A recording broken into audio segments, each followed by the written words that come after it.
Hi, Graham here and welcome back to the studio for this long overdue video in which I'll be talking about the song Tunnel Vision from my album Nine Lives. The song was based on the story of a man named Osman Dean, who was minding his own business, commuting through London on his way home from work.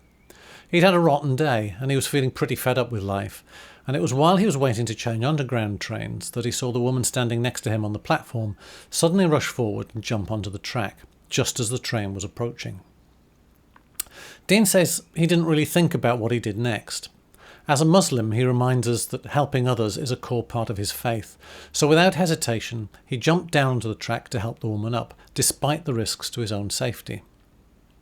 Now, while that's an interesting story, it didn't feel sufficient to make into a song on its own, so I began pondering what was going through the mind of the woman who jumped. If Dean thought he'd had a bad day, what sort of day must she have had to do what she did?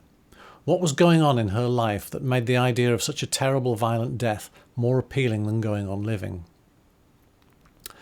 When I first read Dean's story, it was an article in the Guardian newspaper.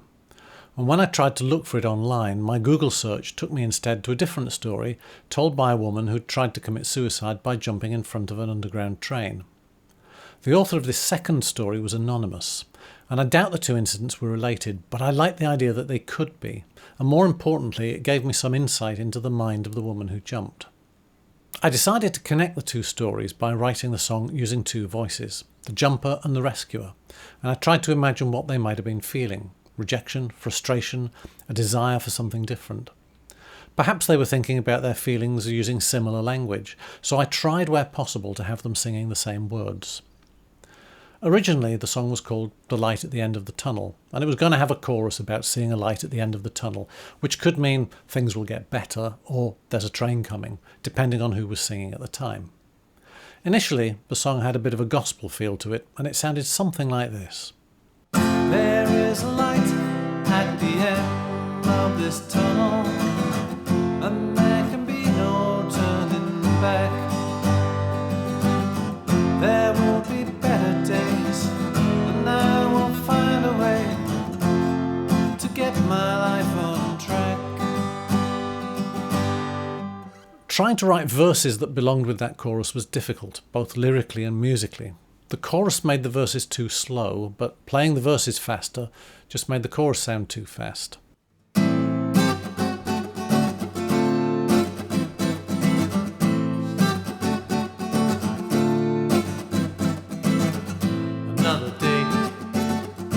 Nothing for me, trying to keep my head above the tide.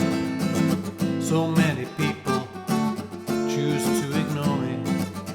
I can't accept the way I feel inside. There is light at the end of this tunnel, and there will be no turning back. There will be better days, and I will find a way to get my life on track.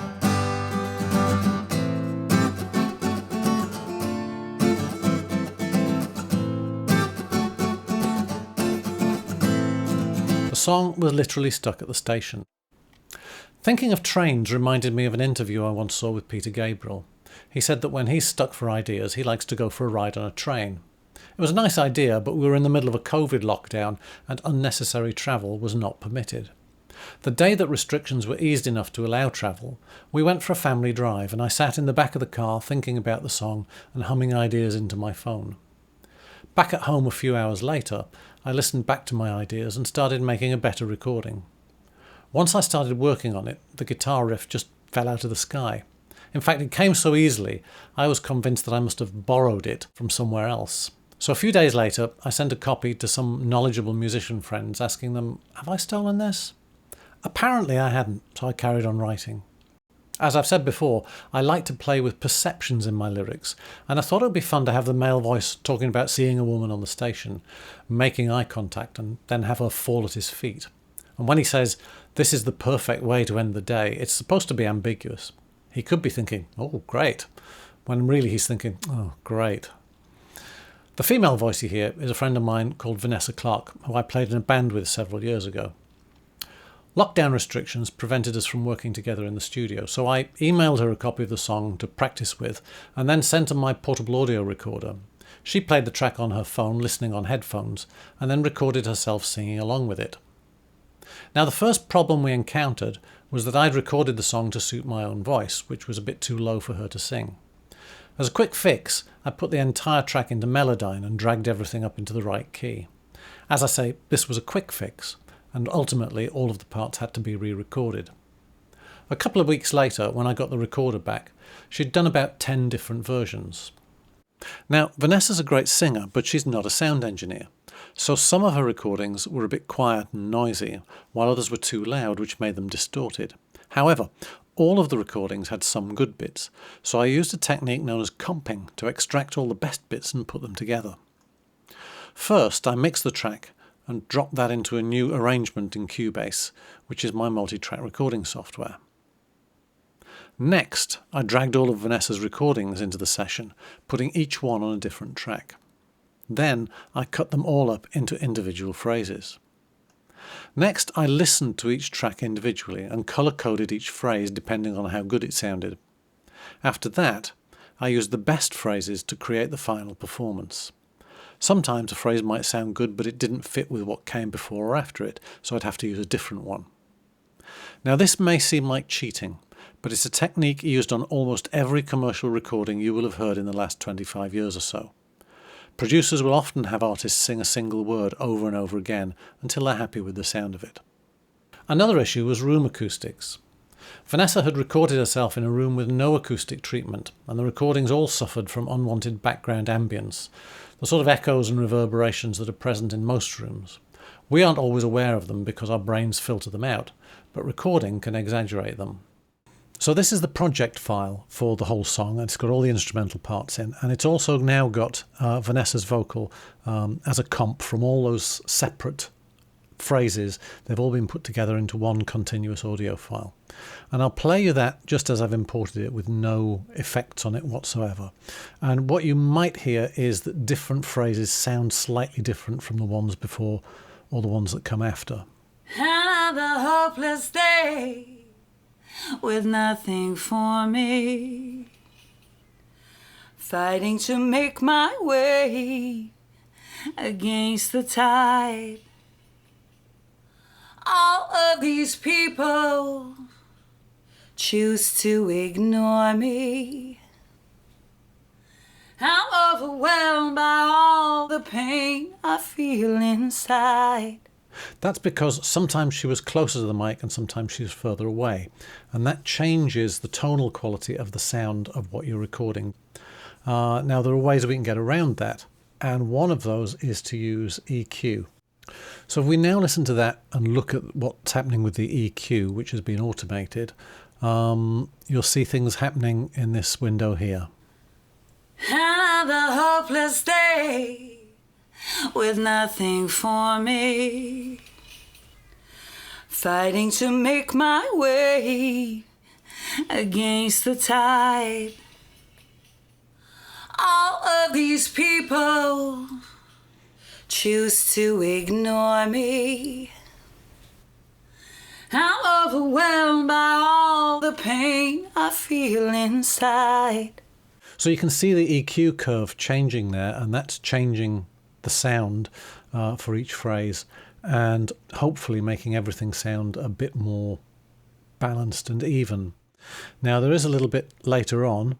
This is the perfect moment. On the word perfect, there's a p, a plosive. Now, we turn that on, you'll see what happens here at the bottom end is that we bring that down. Again, it's all automated. This is the perfect moment.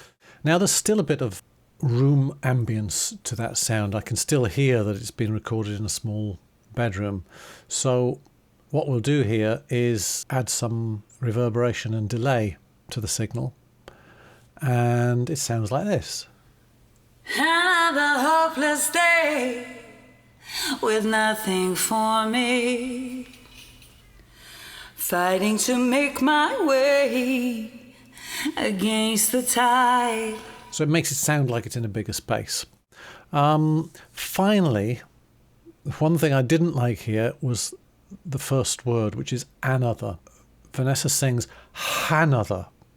So what I did was I cut this beginning of the sound and reversed it. And here it is reversed, and it sounds like this.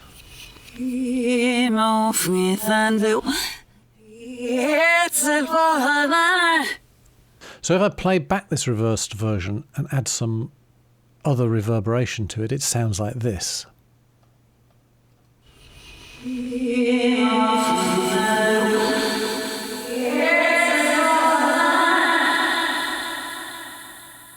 If I record that and then reverse it again, I get quite a spooky effect. I've also added some flanger to the sound and a bit of stereo delay. So the final sound, the final effect comes out sounding like this.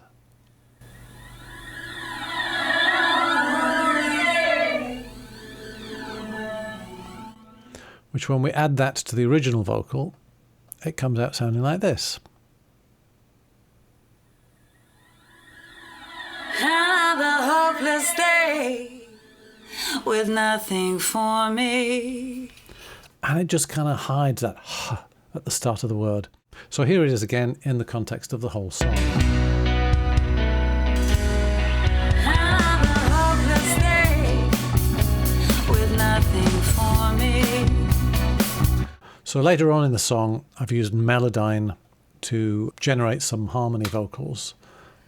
I listen to my pounding heart. And a choir. I'm flying, floating, falling free. The world turns black.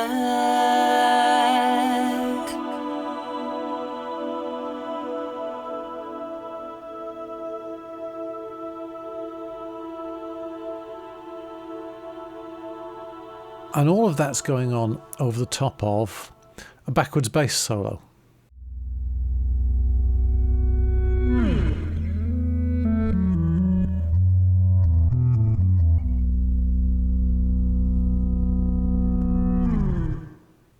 So that's done by playing what you want to come out backwards, but playing it forwards, and then reversing it and learning the parts in reverse, and then recording it and reversing it. So in context with the vocals, it sounds something like this. The world turns black.